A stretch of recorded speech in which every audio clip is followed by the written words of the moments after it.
Party pooper Andrew this week cancelled Sarah Ferguson's birthday celebrations at Royal Lodge. Sarah, who has also given up her York title with her ex-husband after he was caught lying about contacting Jeffrey Epstein, turned 66 years old on Wednesday. For years, they've been packaged for public consumption as the happiest divorced couple in the world. A quirky, enduring friendship that survived the pressure cooker of royalty. But behind the heavy gates of the 30-room Royal Lodge in Windsor, a very different, far darker scene is unfolding in real time. According to multiple insiders speaking to tabloids and royal correspondents, Prince Andrew is spending what might be his final weeks there, in a state of deepening isolation. He's described as wandering the long, empty corridors, muttering to himself about his downfall, and retreating for hours into his private TV and games room, immersed in video games like Call of Duty. This isn't just a portrait of a man in disgrace. It's the final, chilling chapter of a story that was doomed from the very beginning. How does a fairy tale marriage between a prince and his vivacious bride completely shatter, leading to this bleak and lonely endpoint? The answer isn't found in the sensational tabloid photos of the 90s or the catastrophic Epstein scandal that came decades later. To understand the rot, you have to go back to the core of their relationship. To one moment and to 11 words, Andrew Windsor once coldly spoke to Sarah Ferguson. Words that didn't just hurt her feelings. They exposed a fatal, unchangeable hierarchy that would poison everything. The statement was as brutal as it was simple. I am a prince, then a naval officer, then a husband. Forget the public image of the doting, if awkward husband. This wasn't a throwaway line in an argument. Insiders who have spoken about the couple's early years describe this as his fundamental credo. It was his operating system. And Sarah Ferguson, the woman who had just vowed to be his partner for life, was given her explicit, non-negotiable rank: dead last. She didn't just hear the words, she lived the brutal, practical reality of them. Royal life is isolating for any outsider, but Fergie's isolation was engineered by her own husband's priorities. While the public saw glamorous engagements, staff within the Royal Lodge tell a different story of long, empty days. And the statistics are staggering. During one specific year of their marriage in the late 80s, Prince Andrew was present at home for just 42 days. The rest were spent on naval duty, or, as rumours persistently swirled, elsewhere. His naval career provided the perfect, unimpeachable excuse for absence. But former aides and biographers hint the distance was more than geographical. The role of husband, the attentiveness, the partnership, the emotional presence, simply wasn't on his agenda. While he was away, the whispers about Andrew's infidelity grew from a murmur to a roar.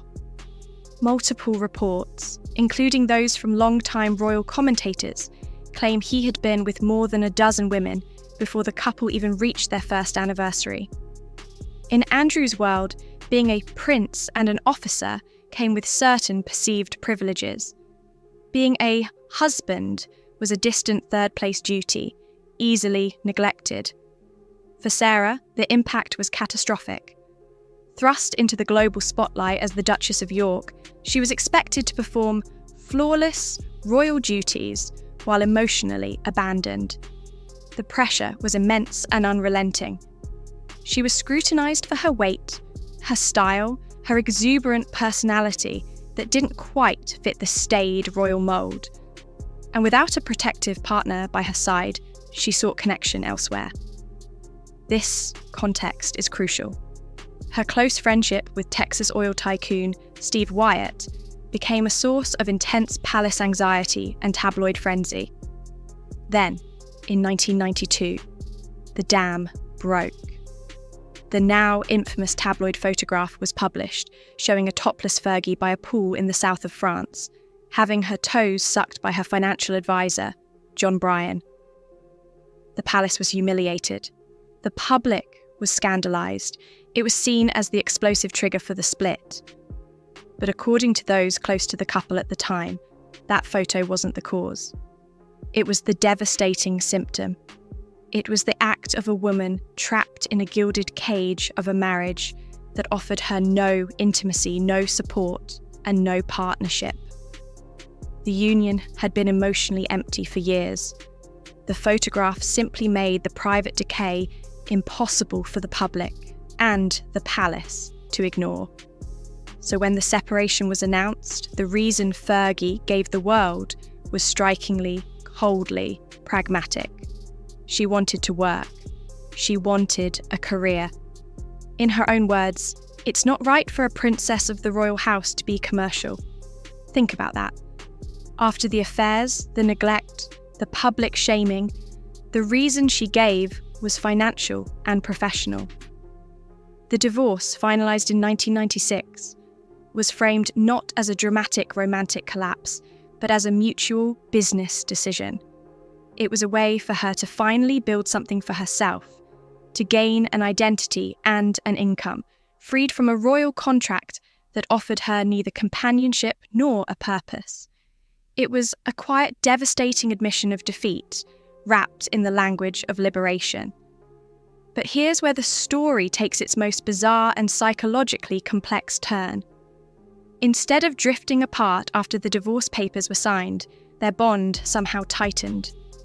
They co-parented their daughters, Beatrice and Eugenie, seamlessly. They vacationed together. Fergie gave interviews calling them divorced to each other, not from each other. She repeatedly declared, "I think the love I had for him then is the love I still have for him now." Her loyalty became her defining and most controversial trait. This loyalty was tested like never before when Andrew's association with convicted sex offender Jeffrey Epstein blew up into a global scandal. As other figures ran for cover, Fergie stayed visibly, vocally by Andrew's side. Through the disastrous BBC Newsnight interview, through the loss of his royal patronages and military titles, and through his multi-million-dollar civil settlement with Virginia Giuffre in 2022, a settlement he paid while continuing to deny the allegations. Ferguson's support never publicly wavered. "My duty is to him," she said. "I stand by him and always will." To the public, it looked like unparalleled, stubborn loyalty. But within palace walls, some insiders saw it very differently. One source, in a brutally candid moment, blasted her stance as a, quote, pathetic display of an inability to make herself financially independent. Was this undying romantic loyalty, or was it evidence of a deeply entrenched codependent survival pact? Had her identity become so fused with his royal status that even after its collapse she couldn't walk away? The question hangs over their entire dynamic, unanswered. And that question leads us directly to their current, unprecedented crisis. Because the final, brutal consequence of their united front against the world has now arrived from the highest possible authority, the King. King Charles III, in his relentless effort to streamline and protect the monarchy, has made his move. Both Andrew and Sarah have been stripped of their official royal styles and titles. They are no longer his and her Royal Highness. But the real blow is material. They have been served an eviction notice. They must vacate the $40 million Royal Lodge, Andrew's home for over 20 years, with reports suggesting a deadline as soon as this coming February. The home Fergie always insisted was just a convenient base, not truly hers, is being taken. The last vestige of their shared, crumbling world is being dismantled. And Andrew, the man who built his entire life on the principle of Prince First, now spends his days there, with that title publicly erased, playing soldier in a virtual world, in a house that's no longer his. His 11-word declaration was the blueprint for his life. Prince, officer, husband. Today, that list lies in ruins. The monarchy he prioritised has formally sidelined him. The naval career he placed second is a distant memory. The wife he placed last is the only person left in his corner. And the grand home that symbolised his status is being reclaimed. The hierarchy he lived by, the very words that ended his marriage, ultimately left him with nothing at all. It's a stark, Shakespearean lesson in how fatal a misplaced priority can be. And as the final boxes are packed at Royal Lodge, one wonders if Andrew, in his quieter moments, still hears those 11 words echoing in the empty halls. What do you think? Is Fergie's loyalty admirable or a sign of something darker? Could their marriage have survived if Andrew had placed her first? Let us know your thoughts in the comments below. Thanks for watching Royal Family Daily. Don't forget to smash that like button, subscribe for more deep dives into the royal world, and hit the bell so you never miss an update. We'll see you in the next one.